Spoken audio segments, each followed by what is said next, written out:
excellent way to develop your language over a chord progression when improvising is to go about it through imitation.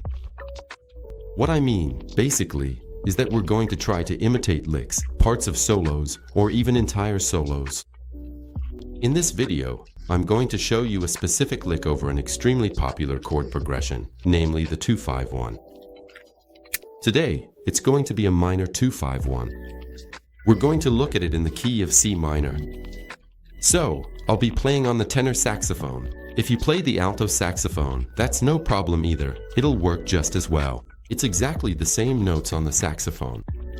A big advantage of memorizing licks is that after a while, you'll internalize all of it. Then, without even realizing it, later on when you start to improvise, you'll begin to incorporate parts of these licks and modify them however you like, according to your own taste. That's what's cool about it. Basically, it's like we're learning a bunch of things. Sometimes it takes weeks, even months, before it comes out in our playing. But I'm telling you, this is really the way to do it. It's what everyone does. By the way, this lick is taken from my latest course. So, I'll talk to you more about it at the end of the video, but if you want to check it out right away, I'll put the link right here in the description. So first of all, the chord progression, like I was saying, is extremely popular. It's a 2-5-1. Here, we're in minor. So our 2 will be D minor 7, flat 5. Our 5 will be G7, flat 9, or G7 altered in this case. And of course, the 1 will be C minor 7. I'll play it for you first so you can hear it.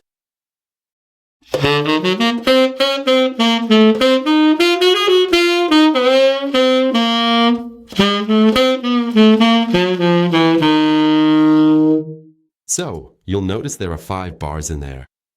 The 5th bar is simply a repetition. So, we go back to D minor 7, flat 5, basically back to the 2 there. But that was just to finish off the phrase. But the lick itself, basically, is 4 bars. So at the beginning, what do we have?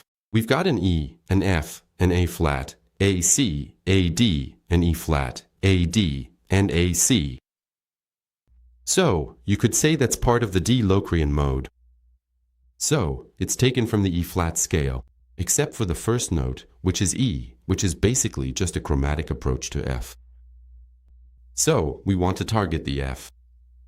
That's why we're going to play an E. That's also really common in jazz. Chromatic approaches, I talk about them a lot. So, what do we have in the first bar? We've got this here. And here, you notice that the C goes to B. Okay. The last 8th note of the first bar is A C. It goes to B. And what do we have there?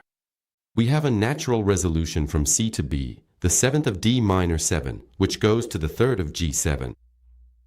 That's extremely common as well, and our ears really like that. It's a natural resolution. So it's like something we've been used to hearing for decades in music without even realizing it. That's why we're going to use that in improvisation as well.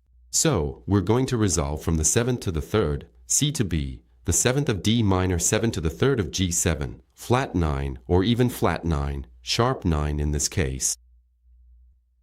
Next, we have A D, still in the second bar.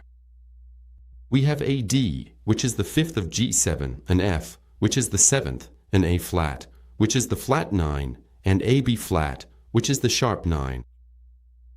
Actually, you could tell me that I should have written an A sharp, and you'd be right.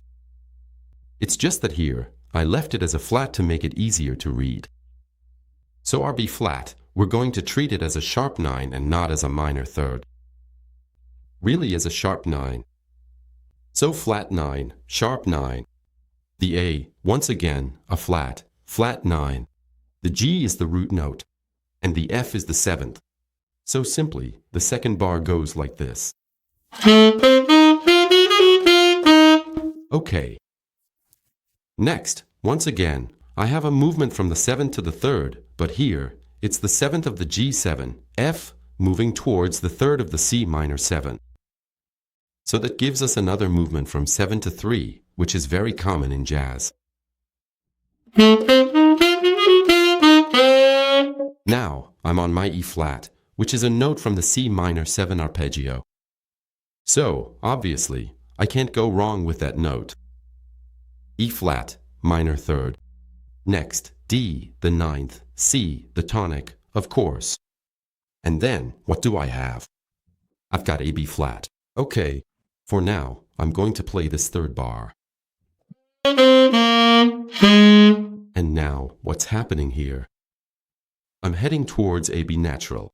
That might seem strange, but you have to look at the next bar as a whole, as a single entity.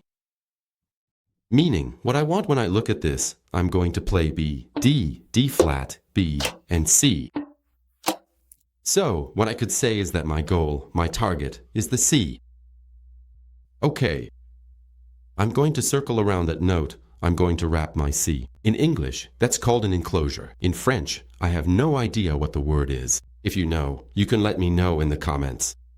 So, it sounds like this. I want to target my C. So, I'm going to play around it like this. And here, basically, my B flat, again, B flat, and again in the third bar, the B flat is there because it comes to approach my B chromatically once again. So I'm approaching my enclosure chromatically. It's starting to get a bit complicated. That's why these things, it's really fun to know them by heart after a while, and then it just gets into your fingers without you even realizing it.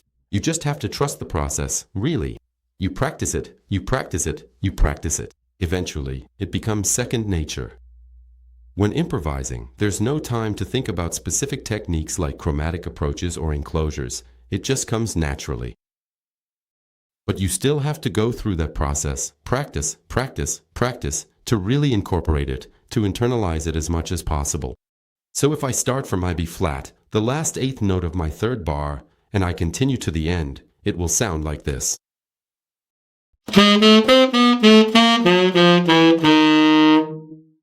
Then after the C, I have an A flat, A G flat, and an F.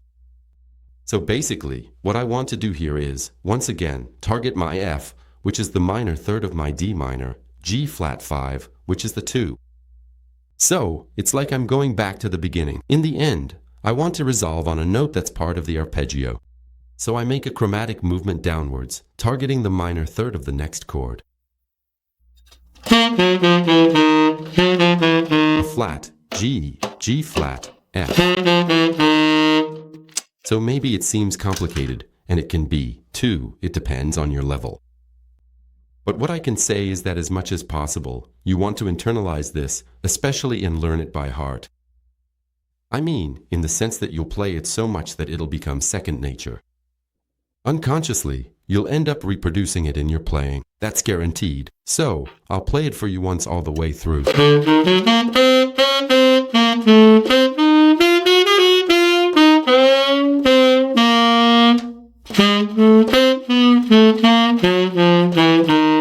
So this is a lick I wrote myself, and I made a course with licks that I actually use every day when I improvise. In this course, you'll find 10 major licks on a 2-5-1-6 in major, and 2-5-1s in minor, 10 licks as well. So, for a total of 20 licks. But what I did is I transposed all of that into the 12 keys, the 12 tonalities. So basically, that gives you 240 licks to practice. So, I guarantee you'll have hours of work if you get into it, and it's important to do it in several keys. You could actually spread this process out over a year. I've done this with other licks as well. Basically, you take little bits or licks on their own and transpose them, and that gives you work for weeks, even months. Okay, so this is really, truly the way to go if you want to develop your jazz vocabulary. In the course, I also filmed myself in one key, in the key of C, on both tenor and alto. So that'll give you an idea of the lick by hearing it with backing tracks.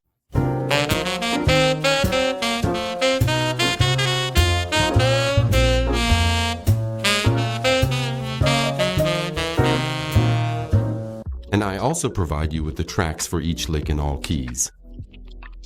So whether you play alto or tenor, you'll have the tracks for every lick. All the major licks and the minor licks each have their own backing track. So, in this course, basically, you have 20 licks times 12. You have all the tracks to practice them, no matter if you play alto or tenor. And you also have examples where I play them for you one by one in a given key, that is, in C. So this course will be on launch promo until Sunday night at midnight only. If you want to take advantage of the 30% discount, I invite you to click on the link you see just below in the description. And I'll see you very soon in an upcoming video. See you!